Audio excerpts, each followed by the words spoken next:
fellow citizens, our way of life, our very freedom came under attack in a series of deliberate and deadly terrorist acts. Several shots were fired as President Kennedy's motorcade passed through downtown Dallas. None of us will ever forget this day, yet we go forward to defend freedom and all that is good and just in our world. Can you get to say again, please? Usually that about. Ask not what your country can do for you. Ask what you can do for your country. I have a dream. My four little children will one day live in a nation where they will not be judged by the color of their skin, but by the content of their character. I have a dream today. Welcome to the Hagmann Daily Show, weekdays 2 to 3 p.m. Eastern Time. And now your hosts, Joe Hagmann and Jon Robberson.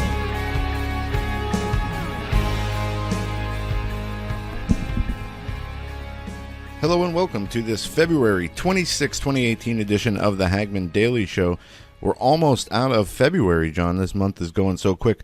We got a great show to get into, a lot of information to get into today, and John is with me, and we're going to just run the gauntlet of a number of topics and try to get some understanding and common sense into these discussions, because what we've seen over the weekend is just a continuation of this insane gun-grabbing, hysterical liberal media who is just trying to take constitutional rights from away from Americans any and every time there is any kind of disaster or problem, man-made or otherwise. And they have not, they've really ramped up on this gun issue after this Florida shooting, and they continue to put the kids out there in the public. And this David Hogg, this kid that we've been talking about, who people have called a crisis actor, and we're going to talk about that term in this show also, because the media and the tech companies have started to make their move talking about banning the phrase crisis actor on YouTube and otherwise. So we're going to talk about that. But David Hogg he made his rounds on the Sunday morning TV shows, even from Morning Joe to ABC Stephanopoulos to he was all over the place saying, and not only he was tearing up the NRA, tearing up Dana Lausch. He was he didn't throw the sheriff under the bus. Now we learned there was 4 deputies who were outside when that shooting was taking place, who refused to go in. And we're going to talk about, was there a stand-down order given by the sheriff? This is a possibility. There's a piece on Hagmann Report. Broward County Sheriff denies mishandling shooting response. He even said that he had, what was the term? I don't want to mess this one up. He had amazing leadership. He credited himself with being the amazing leadership, and denies the mishandling of the shooting response. But we now learn that there were not 39 calls to 911 from this house, but there was 22 more 911 calls discovered, which is insane. We're going to go through all this because we learned so much more. Again, 4 deputies who were there, who were tasked with protecting that school. Not only that, they heard gunshots and they didn't do anything. The other police force who responded, I don't have the name in front of me, I'm going to grab it, was furious, apparently called Sheriff Scott Israel and chewed him a new one, because what he saw when he arrived, and they saw when they arrived, this other police department, was deputies standing outside refusing to go in. And apparently this was a big thing behind the scenes. Even when they had the town hall debate, apparently the sheriff knew that his deputies didn't go inside, yet they continue to try to blame guns. And what's so funny about this, you have the federal government, the FBI, receiving multiple tips, even getting a call of somebody telling them 6 weeks before this happened that this kid was going to shoot up the school. You had over 45 times now we learned 911 was called to this kid's house. He was expelled, all these disciplinary problems. But you want to take my guns away and you want us to rely on you to protect us? It makes no sense whatsoever. And as I said Friday, John, the NRA membership is exploding. People are not reacting. The American people are not reacting like corporate America or Hollywood elitists. They are coming to the call of seeing the NRA being dragged through the mud, and they are signing up in record numbers. Even people who don't own guns are signing up for 5-year memberships, 2-year memberships. And I said this was going to happen because the Second Amendment is the really the amendment, the security that secures all our other amendments. And I know I kind of said that weird, but John, let's bring you on. What did you find out? Have you paid attention to the latest shooting coverage at all over the weekend or today? Of course, yeah, absolutely. I mean, it's been top of the news cycle, and Joe, you and I were discussing this offline. First, I want to say greetings and God's blessings to everyone here on certainly a manic Monday.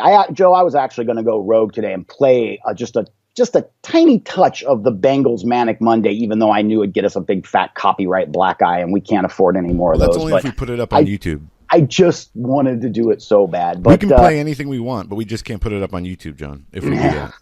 Exactly. And that segues nicely into the next thing that we need to talk about today, which is the continued censorship banning crisis actor. Yeah, but we're going to talk about that. Yeah, let's start with what's going on here with this story as it unfolds out of Broward County. Governor Mike Huckabee, former Arkansas Governor Mike Huckabee, tweeted out over the weekend. I don't have the tweet in front of me, so I'm going to paraphrase. But he talked about his father, who was a firefighter for like 30 some odd years, Joe. And I thought about your dad, actually. I thought about Doug Hagmann. I thought about my neighbor Joey, who was part of the volunteer fire department back in the day. Worked with your dad back in the 70s when your dad was an EMT. And I think that there was just a different mandate on emergency responders, on emergency service personnel back then, because as Governor Mike Huckabee's tweet indicates, it would have been unheard of for his father to get there with the engine company and say, "My goodness, this is a pretty big fire, guys. Right. I don't think, you know what? We better stand down. We better get some backup in here. We better get a few more. Let's get some more firefighters in the house before we actually go in the house." So I think Laura Ingram made that point, John. If you were a firefighter and there was a kid hanging out the window and you said, "Well, the fire's too dangerous. I'm not going to go in there."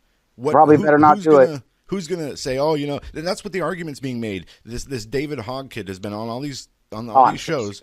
Hogg, attention Hogg. And he has been making the point that, well, I don't blame the sheriff because he shouldn't have to stare down the barrel of an AR-15. That's what he signed up for. That's what he gets paid to do. Not only that, but he's got an M4, which puts a lot more bullets through the barrel than an AR-15 does. So, enough's enough with this nonsense. Look, Joe, let me ask you this. Do we have confirmed, because when I was looking at it yesterday, the reporting didn't really indicate it was confirmed, at least not in what I read. Was there, in fact, 4 guys? Because I know when we were on air Friday night, it was just this Deputy Scott fellow. There's 4. That's just, okay. So you've got a strike team right there. A strike team, going back to Vegas, is typically between 4 and 6 law enforcement personnel. And they'll even, Joe, in life-threatening situations, they'll cobble together a strike force intra-agency. Like if they have to, they'll grab a municipal cop, 2 sheriff's deputies, and a dog catcher, to go in and save lives if necessary. But in this case, we had, I guess, 4. There's speculation, John. Go ahead. Some people are saying that there was a stand-down order given. Now, that has not been confirmed. The sheriff has denied that. And probably never will be, but go ahead. No, he denied that when asked publicly about it. But Jake Tapper did ask him that question, and he said he can't comment on that. But that's as good as saying yes then. I mean, that's if there was no stand-down order, Joe, he would look right in the camera and say, absolutely not, there was no stand-down order. Yeah, and this, again... this David Hogg kid says, "I'm not going to allow Governor Scott blame Sheriff Israel." He said that this was the Hogg claimed Israel is merely part of the bureaucracy, whereas elected officials like Scott are in charge of them, and it's their fault. He says it's the governor's fault. He's not going to throw Sheriff Israel under the bus. That was on Morning Joe, and this the sheriff is an propaganda official. Push. The sheriff is official. So I guess Hogg didn't get his facts straight on that one, or am I okay. So this is what every listener. Let me check. I imagine up here you elect your sheriffs. No, sheriffs are elected everywhere. But go ahead and take a look at Broward County. And while you do, I'll just say this: every listener that hears our program today, and certainly everyone that joins us for the Hagmann Report tonight. Tonight, by the way, we've got a full hour of news. Then we bring in Stephen Minking for some in-depth market analysis, because one of the really underreported stories over the past 2 weeks, Joe, is all of the volatility in the market. I know we've talked about it. Yeah, they did run. Sheriff was elected. Yeah, the sheriffs. That's what makes them the top cop in their in their county is that they are the only elected law enforcement official, whereas chiefs of police are appointed. Yep. But anyway, tonight, full hour with Doug and Joe, news, analysis, commentary from 8 to 9 p.m. Eastern. Stephen Minking, former Wall Streeter, comes in to join us, a Hagmann favorite. And then, of course, every third hour Mondays, we'll be joined by Peter Barichaka. And I know he'll have something new to discuss up on HagmannReport.com. But, Joe, with this shooting, I listened to the interview with Lionel and Dr. Jerome Corsi yesterday.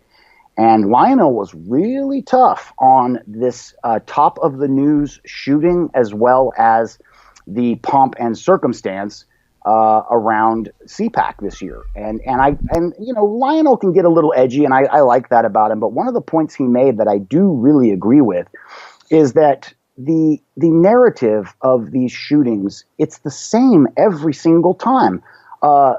Forgive me for being crass, but the bodies have barely hit the floor, and the left is out screaming for gun bans. There was a brilliant tweet, a brilliant meme that went around this weekend that demonstrated people running for their lives, camera right, if you will, and 2 ARs and a semi-automatic pistol floating in a front door on their own, firing away like they were on a piece of monofilament, just floating in the air. And it said, "Oh my God, CNN's right." So we go back and forth and round with this narrative. Guns don't kill people, people kill people. I titled the Hagmann Report broadcast last week with that. And I meant it a little bit tongue-in-cheek because the same narrative comes up again and again. But, Joe, the thing that's different about this time around is this trotting out of underage individuals who start out as victims and then, in the case of many of these high school students, become activists in the gun grabber arena, or in the case of David Hogg, become, I guess, the new toast of the town, or in the case of Colton Hobb, they become public enemy number one because they have a different point of view, having the audacity, Joe, to suggest that we should put returning veterans into a decent job by offering them a salary to keep schools safe. This using of these kids is I don't want to say intolerable because we use that, it's overused, but it's just not acceptable, Joe.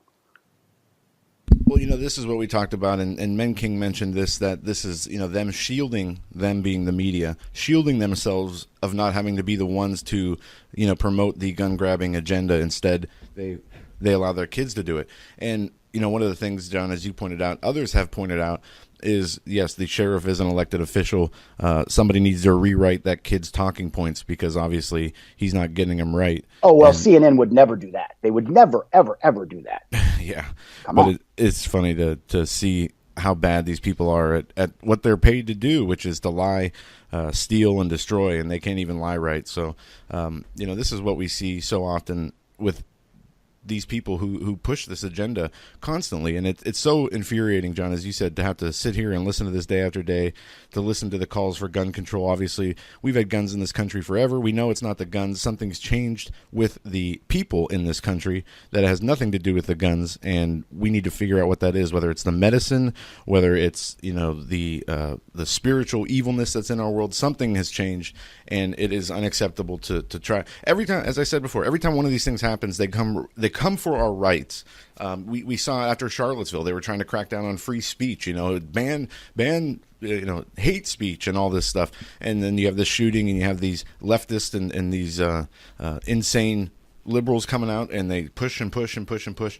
And then, as I said, the NRA is seeing record numbers of people signing on this week. So, well, what are they really doing? What are they trying to accomplish? We saw with Obama when they tried to, made reference to coming after the guns. Gun sales were record highs during his administration. So really, they're only fueling the fire here. Yeah. What are they? Joe, quickly, what are they trying? Let's unpack a little bit the comment you just made. What are they trying to accomplish? Because this is the part that I'm perplexed with, the left's motivation 24/7, 365. But I get double perplexed when their own narrative, their own apparent motivation, their own end game, if you will, doesn't make sense. Do these people not realize two things, Joe? Number one, there are on record, there's on paper, we read that there is an estimate between 300 and 350 million guns in the United States. That's on paper. So just by common sense that that all of great grandpappy's deer rifles that were passed down, grandfathered in, etc., are going to equal far more than what's on paper. So let's be conservative and call it 400 million guns in the United States. Joe, trying to ban that would be like saying let's ban pine trees. It's never going to happen because there's just too many of them. It's like looking for a needle in a stack of needles. Hold on, that's question number one. About immigration. They say, you can't round up all the millions of people that are here illegally and send them back. But with that same thought, as you just said, John, how do you plan on reconfiscating weapons and guns by the hundreds of millions if you can't even take care of humans as far as million immigrants? That's an excellent point. The second question, Joe, and I'm not trying to be incendiary here this morning. I don't have antagonism in my heart at all when I say this.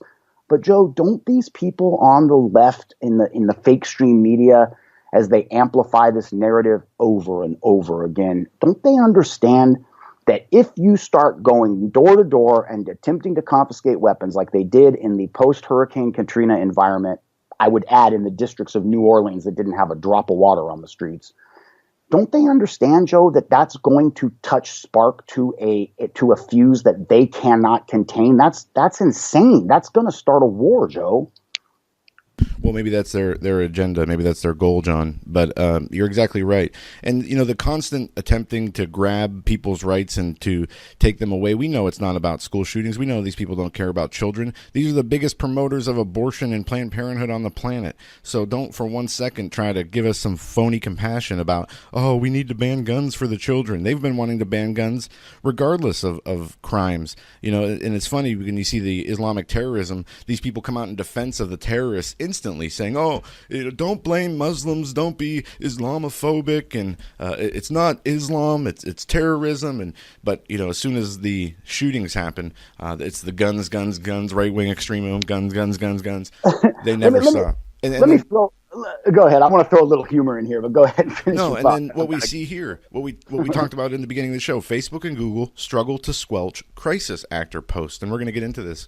That's coming up next. Absolutely. Now, this has nothing to do with anything, but leave it to me to come up with it. Joe, tell me, please, that you've seen over the past 3 or 4 days these optics of Trudeau in India. Yeah, with him in all the funny outfits where even the left is calling him out for being crazy. Does that not personify? I mean, hang with me here, listeners, but does that not beautifully encapsulate in one human being, in the form of Trudeau, the entire liberal mentality? Yes. Of BS, phony baloney inclusiveness. I mean, God bless Justin Trudeau, but Joe, the guy looks like an idiot. He does. What do they call it? Virtue signaling, and this is exactly what he's doing. The guy is. I mean, he tries so hard to become and be the minority, all these different minority groups, from representing transgenders to returning ISIS fighters to now him dressing up in. He should dress up in drag and go down to the local drag bar on Saturday. That's coming. That's coming. I promise you. You will see that from him. Joe, let's get into this censorship. Facebook and Google struggle to squelch crisis actor posts. This is from MSN.com on Friday. On Wednesday, 1 week after the shooting in Parkland, Florida, Facebook and YouTube vowed to crack down on the trolls. Thousands of posts and videos had popped up on the sites, falsely claiming that survivors of the shooting were paid actors or part of various conspiracy theories. Facebook called the posts abhorrent. YouTube, which is owned by Google, said it needed to do better. Both promised to remove the content. The companies have since aggressively pulled down many posts and videos and reduced the visibility of others. Yet on Friday, spot searchers of sites revealed that the noxious content was far from eradicated. So, Facebook, Instagram, Google, YouTube, many of those companies are all owned by the same people anyway, are cracking down on videos that they claim are conspiratorial, and channels like Alex Jones. When we talked about this on our show Friday evening, but what was really interesting is CNN did an article that said Alex Jones' YouTube channel, 2 strikes away from being banned. Well, you need 3 strikes to be banned, and he only had 1, which these people are attempting. Everybody's 2 strikes from being banned, Joe. I know. And that's what these people are trying to actively promote people to get his YouTube channel shut down, which is crazy when you think about it. And this is what we talk about, where they can enact censorship that can hurt us and companies like us, even if we're not talking about, quote unquote conspiracy theories. But it's so funny to me that these people, they are the arbiters of truth. They determine what is and what is not a conspiracy theory. Asking any question about the official story of 9/11 is a conspiracy theory. Asking any questions about people's motivations or roles in some of these events is a conspiracy theory. But making up Trump-Russia collusion for over 2 years with nothing to show for it, that is not a conspiracy. Somehow that's truth. And this is the hypocrisy and the psychoticness of our media. This is the battle that we are up against, John. And we get frustrated with it. Some days it's humorous, some days it's frustrating. And I could see the frustration in my father on Friday when he was basically being short with me when we were talking about the internet censorship. And what I said is these people are going to censor us in many ways on their platforms, basically out of existence. But thank goodness the internet is such a big place, and there are no shortages of content creators and people who are continuing to work towards creating different types of outlets like YouTubes and alternatives and whatnot. But this is the battle we are going to be fighting here for the foreseeable future, is this battle of words. And one of the things that's so interesting about these words is, crisis actor is not something that a group or conspiracy people just made up and decided, we're going to label these people crisis actors. This is a term used for actual events where the government hires actors to play roles in drills, mass casualty drills, natural disaster drills. And what's so interesting when we talk about these events and drills is that so oftentimes we've seen events happen of the same caliber, the exact same thing as they just practice on a drill on that same day. Those drills go live more often than not. So it's a confusing situation if you're just looking at it from the outside and you don't understand all the things that have been going on in the last 5 years with these types of events. But they're labeling this as propaganda. They're labeling this as a conspiracy. And the term crisis actor, we have to think of a new name for it. A situational victim or, a professional, I don't know. Yeah, I know where you're headed there. Personnel. That's one way of putting it. So, I don't know, John, but this is the battle that we fight. As they say, this article says, Facebook and YouTube's promises follow a stream of criticism in recent months over how their sites can be gamed to spread Russian propaganda, among other abuses. They go on to say that they're not only are using algorithms, but they've also Facebook is hiring 1,000 new moderators to review content and to make changes. YouTube said it plans to hire 10,000 moderators by year end to alter its search algorithms and to basically push down what they deem is false information. Well, Joe, my goodness, you just touched flame to such an enormous powder keg, and rightfully so. There is a series of books that I just finished. I've been tearing through these over the past week or so. Marc Goodwin, who is the founder of Prepper Recon, prepperrecon.com, and he's been a guest on the Hagmann Report before, a while back, probably about a year and a half ago. We're going to bring him back soon. But he wrote a series of books in 2013, 2014, right at the apex of the second Obama administration, where it just looked like the world was just going to, many people thought the black helicopters would be landing on the freeways, tomorrow morning. And it really felt that way. And one of the takeaways through the 3 books, and the books are American Exit Strategy, American Meltdown, and American Reset. And it's a really good trilogy. If you like survival, dystopia, fiction, with good facts interwoven into the content, these books are definitely for you. And one of the themes through the entire series, through all 3 books, Joe, was this concept, and I'll try to get this out succinctly. If our listeners believe that the founding fathers were anointed by the Lord God Almighty in the founding of our country, okay, when you read through the Declaration of Independence, when you read through the Bill of Rights, when you read through the Constitution, and if you're particularly studious, if you look at the Articles of Confederation that preceded the Constitution for many years, and you look at how those evolved into the Constitution itself, into the U.S. Constitution that is supposed to be the supreme law of the land today, if you believe that that is truly God-inspired, then there's only 2 fallbacks in this time of incredible confusion and chaos. There's only 2. There's the Bible, And there's our founding documents, the Constitution, the Bill of Rights therein, and the Declaration of Independence. That's what you've got to work with. Forget about case law, forget about precedent, forget about all that stuff, because that's been massaged over, in some cases, centuries by the mind of man. Whereas the founding of this country was deemed under the unction, under the anointing of God. So here's my point. That's the context. Now here's the point. The point is, when you look at the Zuckerbergs, the Dorseys, the just up until a couple months ago, Schmidt over at Google or Alphabet, the parent company, these people are working so closely with the ensconced deep state bureaucracy that still comprises a vast majority of the federal government today, that, as Dr. Jerome Corsi noted yesterday in the interview with Lionel, the proper definition of fascism is the unholy alliance between corporate infrastructure and government. When the two start buttering each other's toast, so to speak, that's when you have fascism. And it was exemplified during the Nazis in the 1930s and 40s perfectly. That's fascism. It's nothing else. It's the marriage of corporate and state together at the expense of the populace and the tax-paying population. So what we have today, Joe, many of the people in the power structures today are antithetical to the Constitution and to the Bible.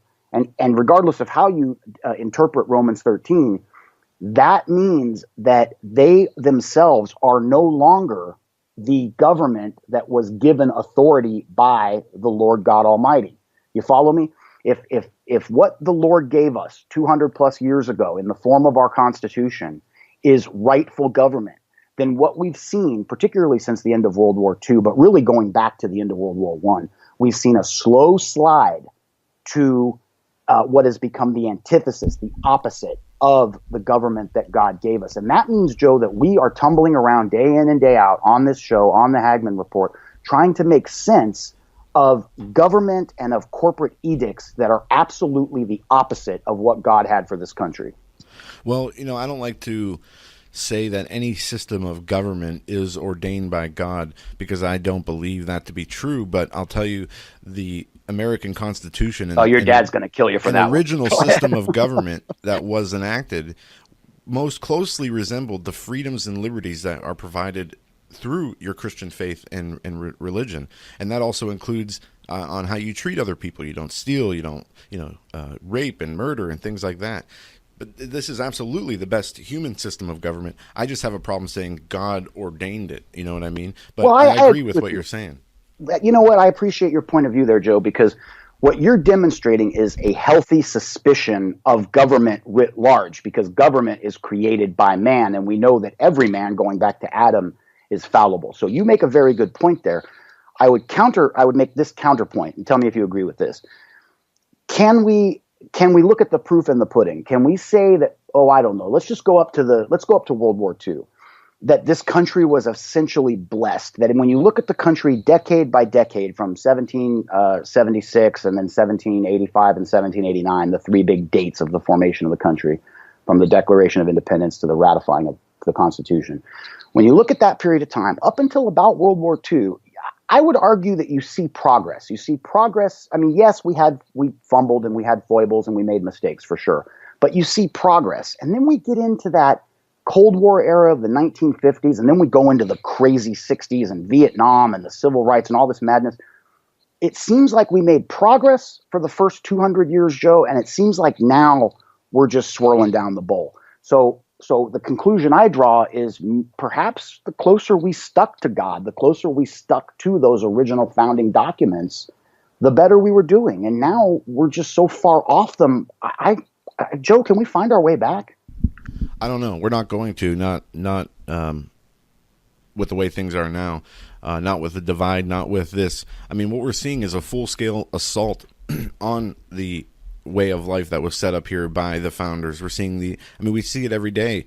Look at what we're up against. We have not only the spiritual battle, which is front and foremost of all this, but just what we're looking at and dealing with. We're dealing with a whole media industry that is the enemy of truth and the American people, and they day after day, week after week, month after month, only divide and lie and deceive. And what we see, the same thing from Hollywood, the same thing from the political establishment.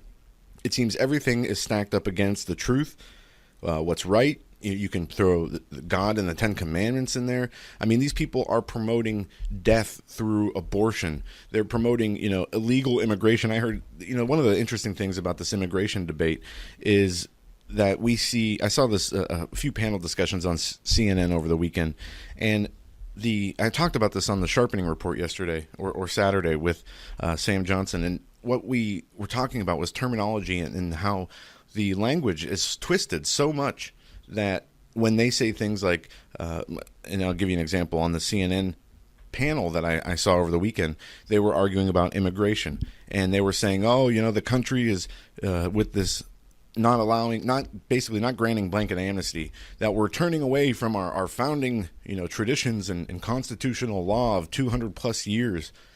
But see, this is the problem. Nobody has ever come after legal immigration. Nobody has ever said, people cannot come here and get citizenship. What the constitutional conservatives are saying is that you have to enforce the immigration law.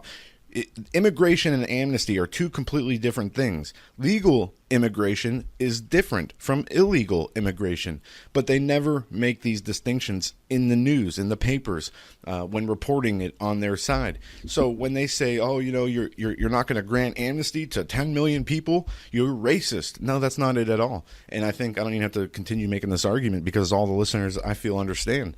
But this is another battle that we're up against. Everything seems to be stacked against us, but that's okay, because we do have the truth. We do have the winning arguments, and we are able to discern and see through their lies. Now, again, they say illegal. They don't make the difference between illegal and legal immigration, because they know once they do that, they will lose the argument. And it's so funny how they want, how abortions, which kills millions of babies a year, they say is a constitutional right when it's not even in the Constitution. But something like guns, they turn around and say, well, that has to be taken out of the Constitution because it's killing our kids.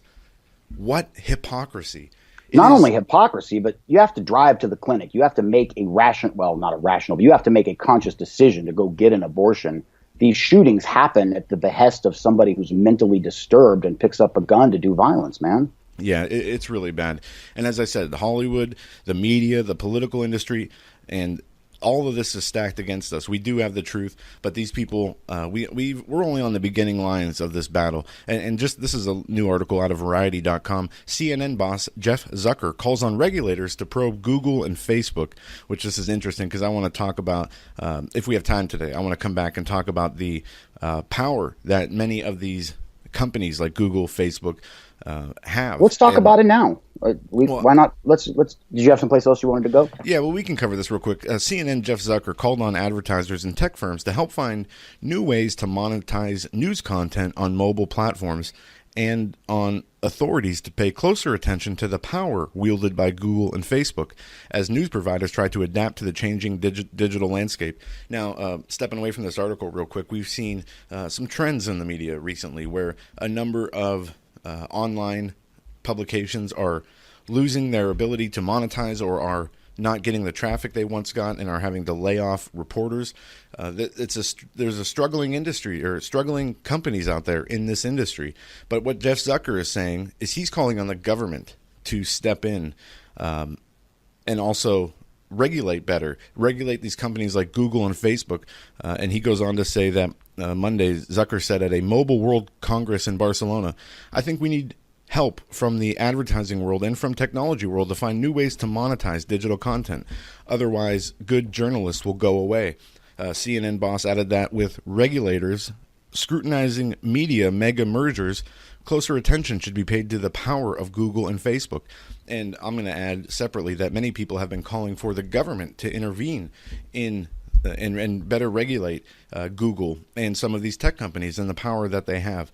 But I don't know, John. I mean, they're gonna continue to censor and to wield this power. I'm not a proponent of government getting involved in private business, but with Google, I mean, unless they're going to find a way to make it equal opportunity, then they should just stay out of it, because but all even they're if going they to do. even if they do that, it'll be a big lie, like net neutrality. I mean, Right. I would be highly suspicious of equal opportunity coming out of the Google. Absolutely. Go coming ahead. out of the government. But should the government regulate Google? That and how should they do that is an argument that's being made, which I don't agree with it at all. But I do think that we need to bring lawsuits where you can against these mega media organizations, and like CNN and like Google and Facebook. And I know many people like Roger Stone and Milo are putting together a class action lawsuit against YouTube. I mean, if you're rightly discriminated against and you have a case and you have the proof, people need to take steps to seek justice or seek reparations, if you will, because of these people are never going to change unless they are brought back in check by the American public. And when we talk about the media, and see, these people believe that any criticism of the media is basically, they're covered under the First Amendment. They're beyond reproach. Yeah, but somehow we don't get that same right. Right. It's amazing. And we see this constantly with how crazy the media is. And I didn't want to spend the whole day talking about the media, John, but no, me neither. But let's just take a quick glance at history for context of what you just suggested. And I'm going to be very quick. When Teddy Roosevelt came into office, when McKinley was shot back in 1901, he was known as a big trust buster, and everything was a trust back then. The railroads, oil, newspapers, everything was controlled top down by one or two individuals. In the newspaper business, you had either Pulitzer or Hearst, and that was it. And then, of course, moving forward, we saw the imminent breakup of Ma Bell and all the baby bells. And that opened up the landscape before cell phones to MCI and Sprint and AT&T and all these different companies. And then, of course, there's the 1940s, 1950s trust busting of Hollywood.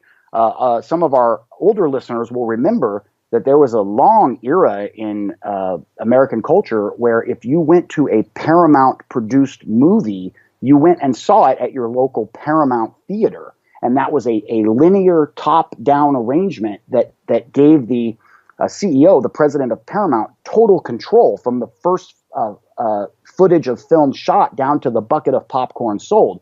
And that is clearly where we're at with search engines, particularly Google, and these huge social media leviathans. And what scares me, Joe, what freaks me out, and I want to give a quick tip of the hat to Richie Allen, the Richie Allen Show.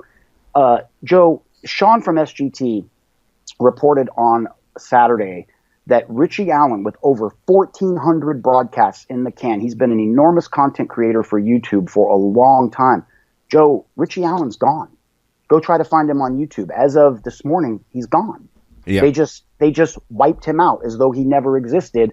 And this man and his team have been juicing the bottom line, the profit for YouTube for 1,400 episodes. That's got to be at least 5 years. Yeah, and he's just poof, he's just gone. And of course, we saw last week Jack Posobiec censored and banned off Medium. Yeah, him Laura and Loomer, Cernovich and others. Mike Cernovich, Laura Loomer, Mike Cernovich banned off Medium. Laura Loomer, last time we interacted on Thursday, she was locked out of her Twitter account, 125,000 followers. We have the strange thing that happened with Twitter early last week, where even a little pipsqueak like me with a few thousand followers lost 400 followers in less than 3 hours. And some people lost. I had one guy tweet me. He said he lost 1,000 followers in 1 minute. Well, okay, maybe they were cleaning house and getting rid of some Russian bots. But Joe, this is very odious, and my mind keeps flashing back to those really creepy pictures of all the brown shirts standing around in the German cities in the 1930s, throwing books on these 6 and 8 foot tall bonfires. We're getting into a very, very dangerous situation if we're going to protect the liberties that we have left, Joe. Yeah, it's so frustrating to continue to have these conversations and to see this censorship, but at the same time, we can fight it in the court of law, or we can fight it with new ideas, new platforms. And we have the attention of the American people, not the mainstream media. We have the winning arguments and the truth on our side, and people are going to seek that. It doesn't matter if Twitter censors every conservative, if YouTube does the same. We see that the people are are going to find the truth. They're not going to, settle for the mainstream media just because they have to click a few more buttons on their mouse to get to the content that they want to see. And we have to make sure, that's one thing that's so important. That's why when we ask you guys to support us, it is so important to us, and not only to know that there are people out there who are listening, who are able to, do things like donate or pray or spread the word about the show, but it's just so important that we have the support of the people, and the people are engaged. And how about a shameless plug while we're at it? If you can support us, there's a PayPal link under the Blog Talk description. It's paypal.me/Joe Hagmann. But anyway, John, let's take this conversation into another area. I want to breaking news that has just come out 10 minutes ago. In blow to Trump, Supreme Court won't hear appeal of DACA ruling. The U.S. Supreme Court on Monday declined to hear the Trump administration's appeal of a federal judge's ruling that requires the government to keep the Deferred Action for Childhood Arrivals program going.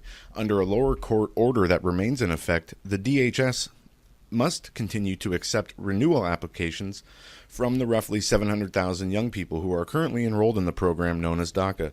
The administration had intended to shut the program down by March 5th, but that deadline is now largely meaningless. Now remember, DACA was done through an executive order issued by President Barack Obama. He is the one who put the ending date of March 5th, not Donald Trump, not anybody else. But now, in this That's brief, racist. In this brief, it is assumed the Court of Appeals will act extemporaneously to decide this case. Monday's denial also gives Congress more time to come up with a legislative solution, though repeated bipartisan efforts have failed so far. At a White House meeting with governors from around the country, President Donald Trump said after the court's decision, "We'd like to help DACA," and criticized the lower court. Nancy Pelosi said today's Supreme Court action shows that rescinding DACA was not only legally questionable, but it was unjust and cruel. Man, if I could only say what I really wanted to say about her right now. Joe, this is just this is a circus. I mean, you talk it's a about circus. a It's slap circus in the ridiculous. face to the American people. Well, Joe, not only that, but this is the part you and I've talked about this for years. Incredulity, the feeling of being incredulous. It's sort of that emoji of the little man or woman with their hands up, palms up, like what, For years and years, I used to look up in the air and I'd see these crisscross patterns of what we call, chemtrails, geoengineering. And I would think to myself, how can half of the American public, or even more than half, not get that there's something going on? These didn't exist in the 70s, 80s, and 90s. They just weren't there. Now they are. So what's up? But half the people out there, well, I don't really see anything.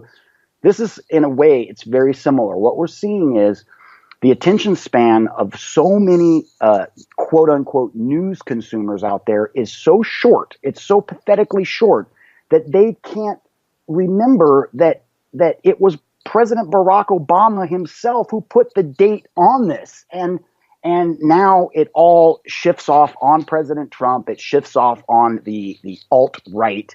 And it is not only a slap in the face to everybody who was born here and is by birthright an American citizen, but it's also a slap in the face to the hundreds of thousands of people who come here every year, and they do it the right way. Joe, there is a criteria to become an American citizen that is specifically difficult because being an American citizen has a lot of value attached to it. Go ahead. You had to step away for a minute when we were talking about this, but I was talking about over the weekend a panel on CNN I watched pertaining to the argument of immigration and how these people don't even use the proper language or even in the right context. This guy was making an argument that by not granting amnesty, now he didn't say that, but he was basically saying that we're turning away from the history of immigration and the history of immigration in our country for over 200 years.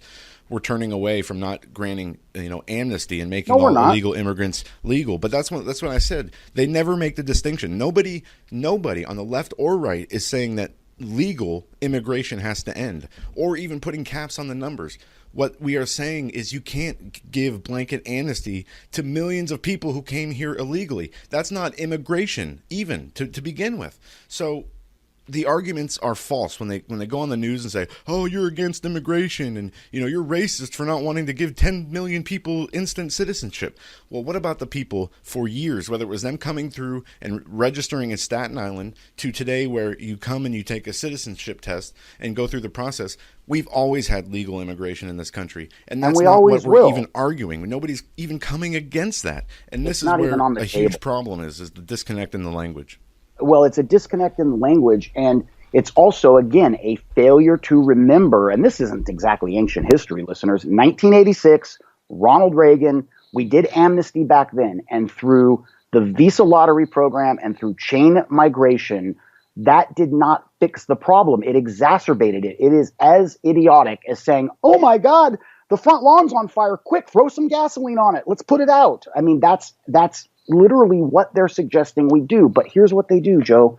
They play on the baseline emotion of Americans who, even though the world sees us as basically Darth Vader and the evil empire at this point, your average American is a decent human being. They want what's best for their family, and they also want what's best for their neighbors. I've met very few people, Joe, in 45 years who are genuinely a rotten, evil person in this country. There just aren't that many of them running around. So what they do, listeners, is they play on your emotions. And of course, with the whole, sojourners, social justice left brand of Christianity, which I would go as far as to say I highly question if there's any real Christianity in that at all. It's a misinterpretation of a few scriptures.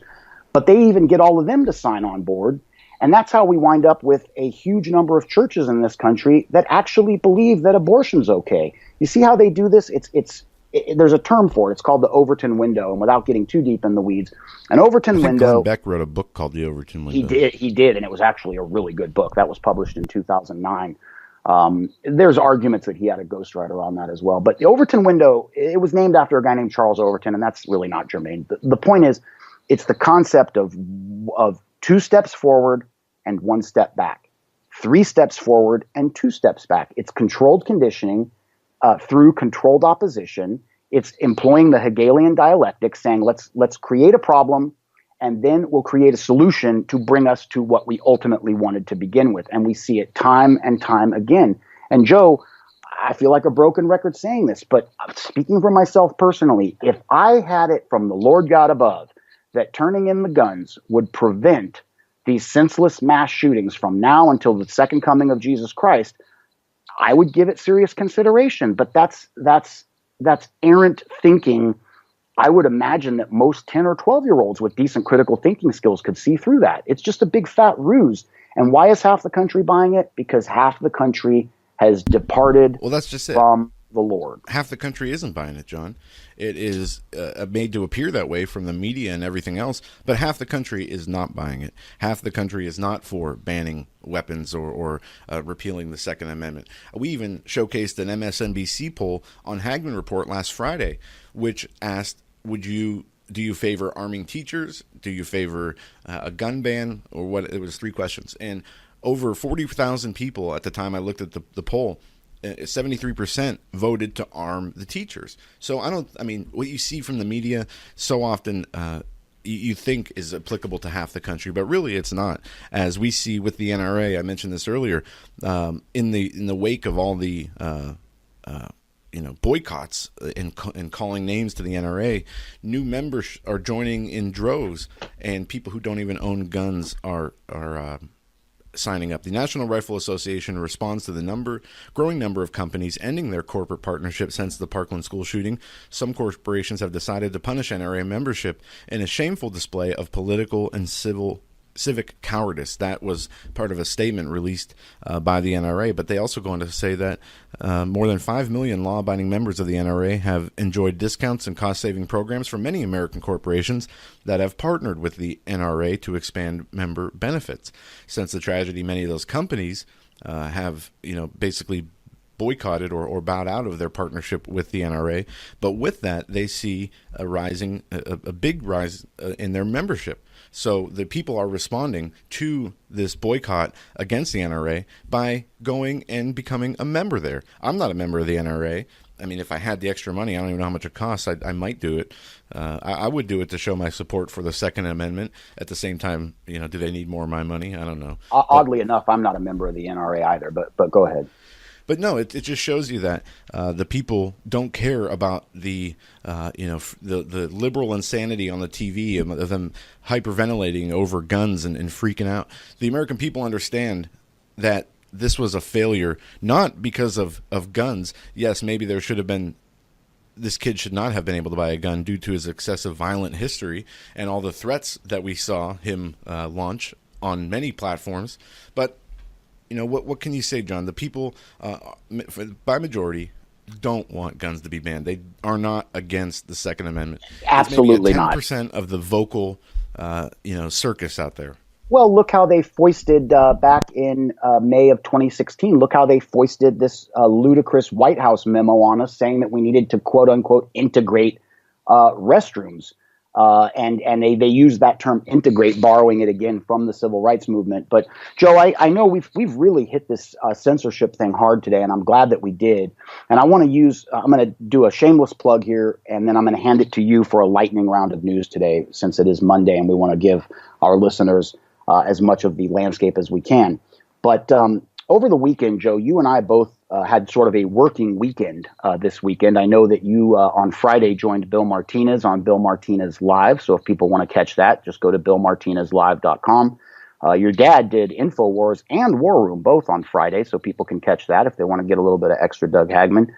I joined a new friend of mine, Bill Chapman, on The Objective on Saturday, and our listeners would really enjoy this program. They can simply go to Hagmann Report, hagmannreport.com, and look for the title Podcast on The Objective, 2 Damascus Moments, From Hollywood's Hell to Heaven's Reward, Bill Chapman and Jon Robberson. The reason I'm bringing this up, Joe, is it was the first time in all the years I've worked with the Hagmann Report that I was blessed to be joined by another Hollywood expat. And Bill Chapman's also got an article up on Hagmann Report today, and I just posted it right before we went on air, and it's a really good article, Joe. It's called To LARP or Not to LARP, Q is the Answer. And for all of our listeners who are still catching up on the Q thing, this is a really good, even-keeled, I would call it an unbiased piece of reporting that just kind of informs people of this entire Q phenomenon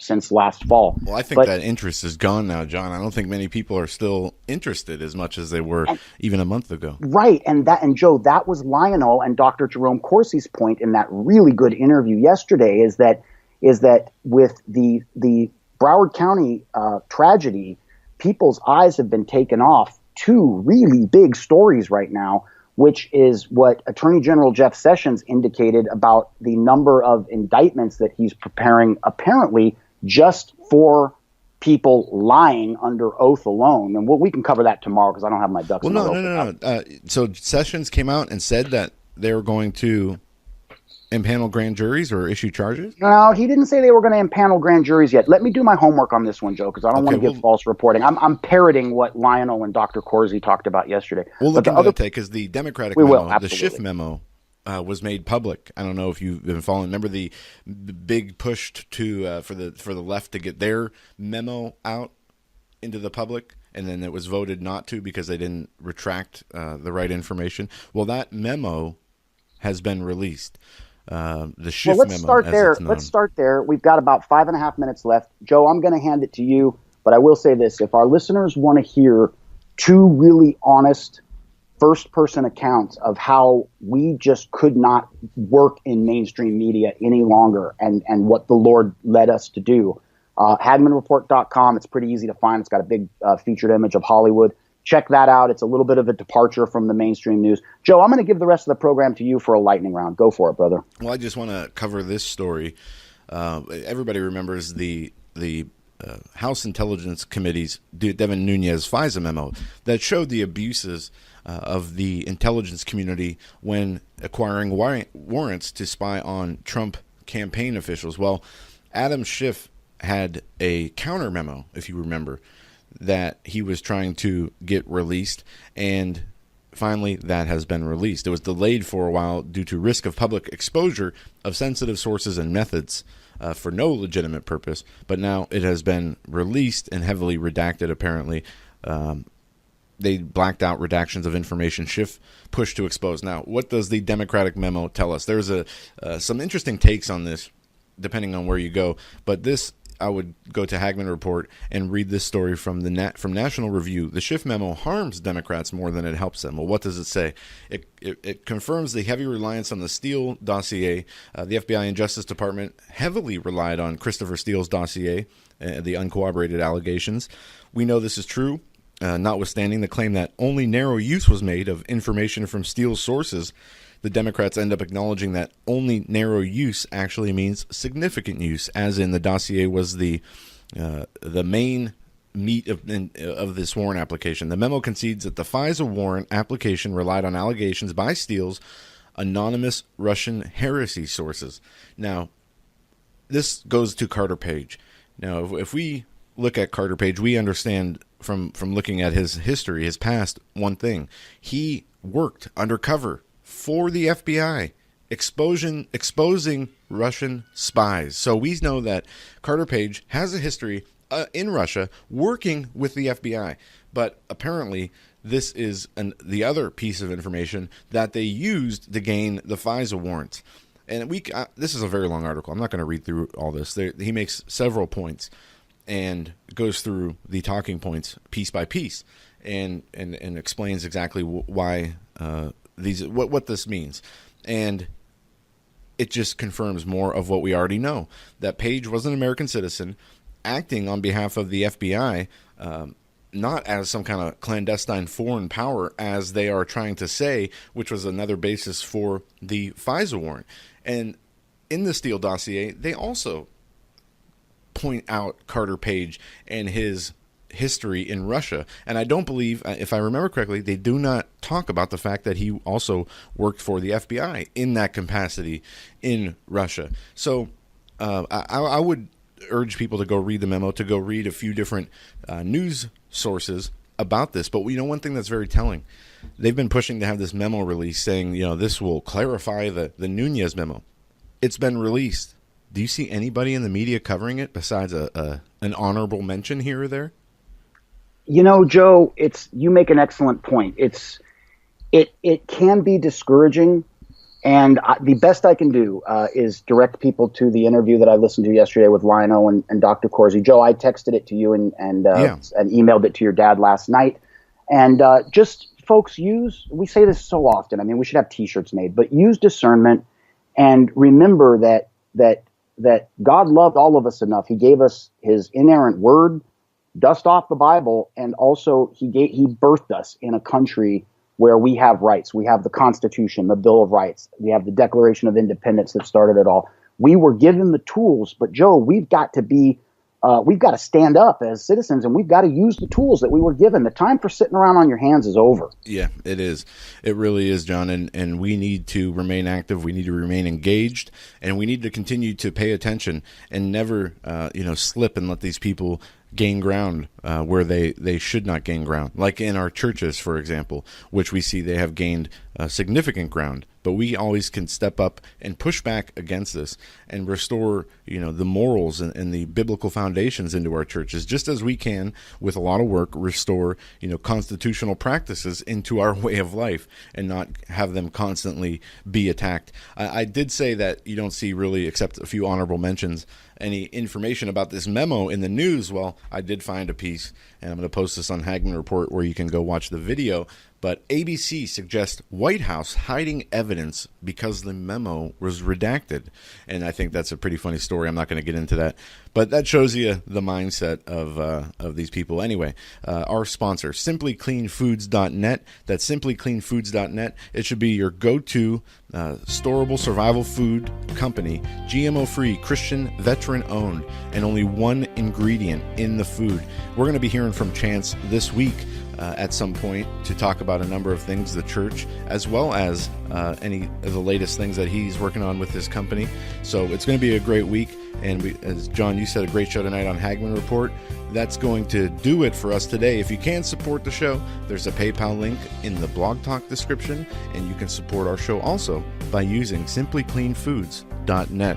It was a fast show, John. I know it's kind of scatterbrained a little bit, but tomorrow we're going to make sure we hit more on the Schiff memo, and we're going to talk about what Jeff Sessions said that I must have missed over the weekend. We'll do our homework on Sessions. Thank you, folks. God bless.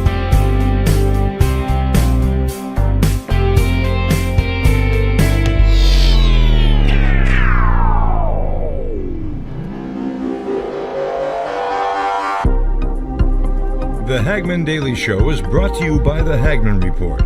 Tune in to the Hagmann Report weekdays, 7 to 10 p.m. Eastern Time. For more information, go to hagmanreport.com. That's hagmanreport.com.